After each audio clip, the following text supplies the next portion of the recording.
ಎಲ್ಲರಿಗೂ ಇವತ್ತಿನ ದಿನ ನಾನು ರುಚಿಕರವಾದಂಥ ಟೊಮೆಟೊ ಸಾರು ಯಾವ ರೀತಿಯಲ್ಲಿ ಮಾಡ್ಕೊಳ್ಬೋದೆಂಬುದಾಗಿ ನಿಮ್ಮೊಡನೆ ನಾನು ಶೇರ್ ಮಾಡ್ಕೊಳ್ತಾ ಇದ್ದೇನೆ. ಮೊದಲಿಗೆ ನಾನಿಲ್ಲಿ ಒಂದು ಕುಕ್ಕರನ್ನು ತೆಗೆದುಕೊಂಡು ಅದರಲ್ಲಿ ಸ್ವಲ್ಪ ನೀರನ್ನು ತೆಗೆದುಕೊಂಡಿದ್ದೇನೆ. ಅದಕ್ಕೀಗ ನಾನು ಕಟ್ ಮಾಡಿಟ್ಕೊಂಡಂಥ 3 ಟೊಮೆಟೊ ಹಣ್ಣನ್ನು ಈಗ ನಾನಿಲ್ಲಿ ಸೇರಿಸ್ತಾ ಇದ್ದೇನೆ. ಹಾಗೆ ಒಂದು ಚಿಕ್ಕ ಈರುಳ್ಳಿಯನ್ನು ಕೂಡ ನಾನಿಲ್ಲಿ ಕಟ್ ಮಾಡಿಕೊಂಡು ಸೇರಿಸ್ತಾ ಇದ್ದೇನೆ. ಹಾಗೆ 2 ಕಾಯಿ ಮೆಣಸನ್ನು ಸೇರಿಸ್ತಾ ಇದ್ದೇನೆ. ಒಂದು ಚಿಕ್ಕ ತುಂಡು ಶುಂಠಿಯನ್ನು ಕೂಡ ಇಲ್ಲಿ ಸೇರಿಸ್ತಾ ಇದ್ದೇನೆ. ಹಾಗೂ ಒಂದು ಚಿಕ್ಕ ತುಂಡು ಹುಣಸೆ ಹಣ್ಣನ್ನು ಕೂಡ ಇಲ್ಲಿ ಸೇರಿಸ್ತಾ ಇದ್ದೇನೆ. ಹಾಗೆ 1 ಟೇಬಲ್ ಸ್ಪೂನಷ್ಟು ಉಪ್ಪನ್ನು ಕೂಡ ಇದಕ್ಕೆ ನಾನಿಲ್ಲಿ ಸೇರಿಸ್ತಾ ಇದ್ದೇನೆ.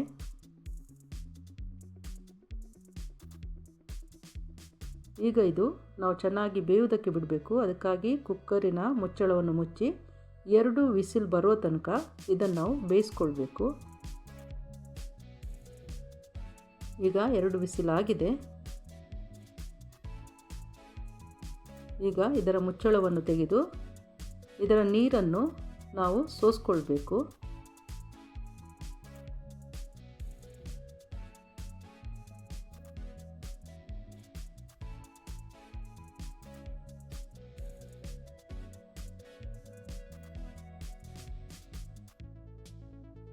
ಈಗ ಈ ಬೆಂದಂಥ ಈ ಟೊಮೆಟೊ ಹಣ್ಣನ್ನು ನಾವು ತಣ್ಣಗಾಗೋದಕ್ಕೆ ಬಿಡಬೇಕು ಮತ್ತು ಇದನ್ನೀಗ ನಾವು ಸ್ಮೂತಾಗಿ ಒಂದು ಪೇಸ್ಟ್ ಮಾಡಿಕೊಳ್ಬೇಕು.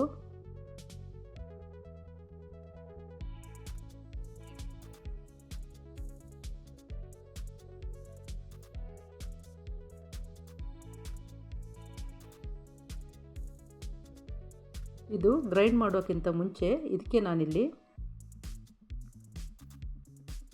ಅರ್ಧ ಟೇಬಲ್ ಸ್ಪೂನಷ್ಟು ಖಾರದ ಹುಡಿಯನ್ನು ಹಾಕ್ತಾ ಇದ್ದೇನೆ. ಹಾಗೆ ಅರ್ಧ ಟೇಬಲ್ ಸ್ಪೂನಷ್ಟು ಕೊತ್ತಂಬರಿ ಹುಡಿಯನ್ನು ಹಾಕ್ತಾ ಇದ್ದೇನೆ. ಹಾಗೆ ಅರ್ಧ ಟೇಬಲ್ ಸ್ಪೂನಷ್ಟು ಅರಿಶಿಣ ಹುಡಿ, ಅರ್ಧ ಟೇಬಲ್ ಸ್ಪೂನಷ್ಟು ಜೀರಿಗೆ ಹುಡಿ, ಅರ್ಧ ಟೇಬಲ್ ಸ್ಪೂನಷ್ಟು ಕಾಳು ಮೆಣಸಿನ ಹುಡಿಯನ್ನು ಹಾಕಿ ಈಗ ಇದನ್ನು ನಾವು ಚೆನ್ನಾಗಿ ಪೇಸ್ಟ್ ಮಾಡಿಕೊಳ್ಬೇಕು. ಈಗ ಇದು ರೆಡಿಯಾಗಿದೆ. ಈಗ ಒಂದು ಪಾತ್ರೆಯನ್ನು ತೆಗೆದುಕೊಂಡು ಪಾತ್ರೆ ಬಿಸಿಯಾದ ನಂತರ ಇದಕ್ಕೆ ನಾನಿಲ್ಲಿ ಒಂದು 2 ಟೇಬಲ್ ಸ್ಪೂನಷ್ಟು ಎಣ್ಣೆನ ಹಾಕ್ತಾ ಇದ್ದೇನೆ. ಎಣ್ಣೆ ಬಿಸಿಯಾಗುವಾಗ ಇದಕ್ಕೆ ನಾನಿಲ್ಲಿ ಒಂದು ಅರ್ಧ ಟೇಬಲ್ ಸ್ಪೂನಷ್ಟು ಸಾಸಿವೆನ ಹಾಕ್ತಾ ಇದ್ದೇನೆ.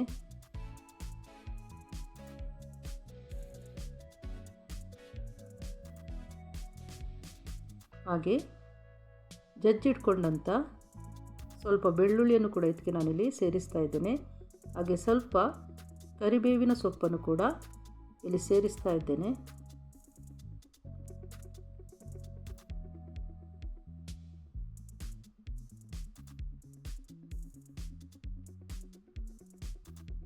ಈಗ ಇದಕ್ಕೆ ನಾವು ಗ್ರೈಂಡ್ ಮಾಡಿಟ್ಕೊಂಡಂಥ ಪೇಸ್ಟನ್ನು ಕೂಡ ಇದಕ್ಕೆ ನಾವಿಲ್ಲಿ ಟೊಮೆಟೊ ಹಣ್ಣಿನ ಪೇಸ್ಟನ್ನು ಕೂಡ ಇದಕ್ಕೆ ನಾವಿಲ್ಲಿ ಸೇರಿಸಬೇಕು. ಈಗ ಇದನ್ನು ಚೆನ್ನಾಗಿ ಸ್ವಲ್ಪ ಹೊತ್ತು ಫ್ರೈ ಮಾಡಿಕೊಳ್ಬೇಕು.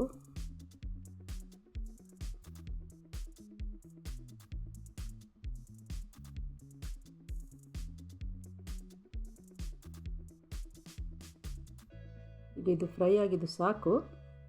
ಟೊಮೆಟೊ ಹಣ್ಣನ್ನು ಬೇಯಿಸಿಟ್ಟಂಥ ನೀರನ್ನು ಕೂಡ ಇದಕ್ಕೆ ನಾನಿಲ್ಲೀಗ ಸೇರಿಸ್ತಾ ಇದ್ದೇನೆ.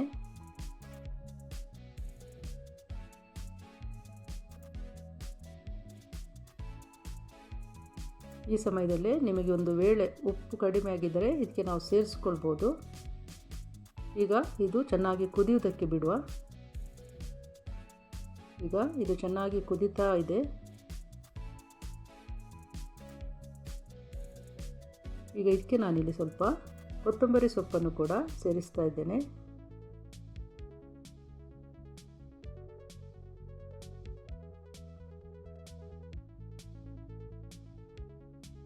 ರುಚಿಕರವಾದಂಥ ಟೊಮೆಟೊ ಸಾರು ರೆಡಿಯಾಗಿದೆ. ಇನ್ನು ಇದನ್ನು ನಾವು ಸರ್ವ್ ಮಾಡ್ಕೊಳ್ಬೋದು.